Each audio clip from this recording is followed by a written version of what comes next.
Before this story unfolds and shocks you just like it shocked the judges, take 1 second to subscribe to the channel and turn on notifications, because moments like this are rare, emotional, and unforgettable, and you don't want to miss the next one. The lights of the Dolby Theater glowed softly as the contestant stood center stage, breathing slowly, eyes closed as if he were somewhere far away. His name was Miguel Santos, a 34-year-old construction worker from Cebu, Philippines. He had flown more than 7,000 miles for this moment, carrying with him a voice shaped by long nights, cheap radios, and a dream that never quite let go. When Terry Crews asked what brought him to America's Got Talent, Miguel smiled nervously and said he grew up listening to Elvis Presley on cassette tapes his father played after work. He said his father believed Elvis sounded like freedom, and that as a boy, Miguel believed singing like Elvis might one day give his family a better life.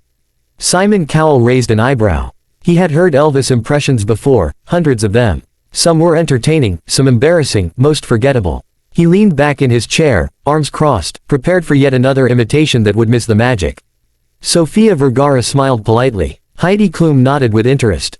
Howie Mandel leaned forward, curious but cautious. The audience murmured, unsure whether to expect brilliance or disaster. Miguel revealed his first twist before he even sang. He explained that he had never performed on a big stage before. He had sung only at family gatherings, small bars, and construction sites during lunch breaks. He said his father passed away 3 years earlier, just before Miguel decided to audition. His voice cracked slightly as he admitted this was his way of keeping his father's dream alive. The crowd softened. Even Simon uncrossed his arms. The music began with a familiar opening, Can't Help Falling in Love, but stripped down, slower, almost haunting. Miguel opened his eyes and sang the first line, and instantly something changed in the room. It wasn't just that his voice sounded like Elvis. It was that it felt like Elvis. Warm, rich, effortless, and filled with a kind of longing that couldn't be faked. Gasps rippled through the audience. Heidi's mouth fell open. Sofia whispered, "Oh my God." Howie blinked rapidly, as if trying to process what he was hearing. Simon leaned forward now, his face no longer skeptical but intensely focused. This wasn't a karaoke performance. This wasn't an impersonation. This was a man channeling something deeper, something emotional and raw. Miguel wasn't copying Elvis, he was honoring him, reshaping the song through his own pain, his own journey. Halfway through the song, another twist arrived. Miguel shifted keys unexpectedly, turning the gentle ballad into a powerful crescendo. His voice soared, filling the theater with a richness that felt impossible from someone so unassuming. The audience rose to their feet before the song even ended. Tears streamed down faces. A woman in the front row clasped her hands over her mouth. Terry Crews stood backstage, eyes wide, whispering, "Wow, wow." As the final note lingered, silence fell, a thick, heavy silence that lasted just long enough to make everyone hold their breath. Then the theater exploded. Thunderous applause, screaming, cheers that shook the walls. Miguel stood frozen, overwhelmed, hands trembling at his sides. Simon Cowell stood up. That alone was shocking. He rarely stood. He walked closer to the stage, microphone in hand, and for a moment, he didn't speak. When he finally did, his voice was softer than usual. He said he had heard Elvis songs his entire life, sung by some of the best voices in the world, and yet this performance made him feel like he was hearing them for the first time again. He admitted he had expected something completely different, and that he was very happy to be wrong. But the biggest twist was still coming. Miguel wiped his eyes as Simon asked why he chose that song. Miguel said quietly that it was the last song his father ever asked him to sing. He said his father had been in a hospital bed, weak, barely able to speak, but when Miguel sang those words, his father smiled. Miguel said he promised that smile he would sing on a stage big enough for the world to hear. The audience broke into applause again, but Simon raised his hand, signaling for silence. He looked at the judges, then back at Miguel. He said moments like this were the reason the show existed. Then, without warning, he turned and slammed the golden buzzer. Gold confetti rained from the ceiling as the crowd screamed. Miguel dropped to his knees, sobbing uncontrollably. Terry Crews ran onto the stage and wrapped him in a hug. The judges stood, clapping, some wiping away tears. Heidi hugged Sofia. Howie shook his head in disbelief.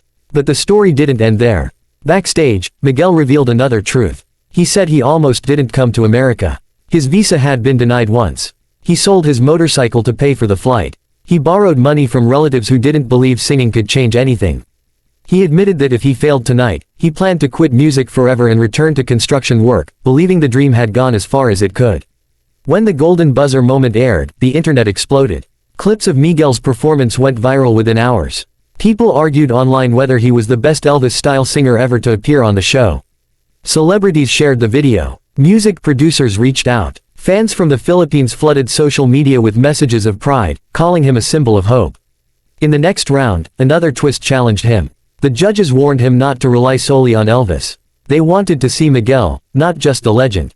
The pressure was enormous. Fans were divided. Some wanted classic Elvis. Others wanted originality. Miguel returned to the stage weeks later with a bold decision. He combined an Elvis-style arrangement with an original song inspired by his father's life as a laborer.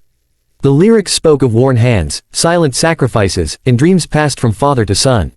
The risk paid off. Simon called it courageous. Sophia called it unforgettable. How he said it proved Miguel was more than a tribute act. Behind the scenes, Miguel struggled. Fame arrived fast, and with it doubt. He worried he didn't belong. He worried he would let people down. He missed home. He missed his mother's cooking, his father's voice, the simple life he once knew. But each time he stepped on stage, he remembered why he started. As the competition moved closer to the finals, Miguel faced his biggest challenge yet, a sudden illness that nearly forced him to withdraw. Doctors warned him his voice needed rest.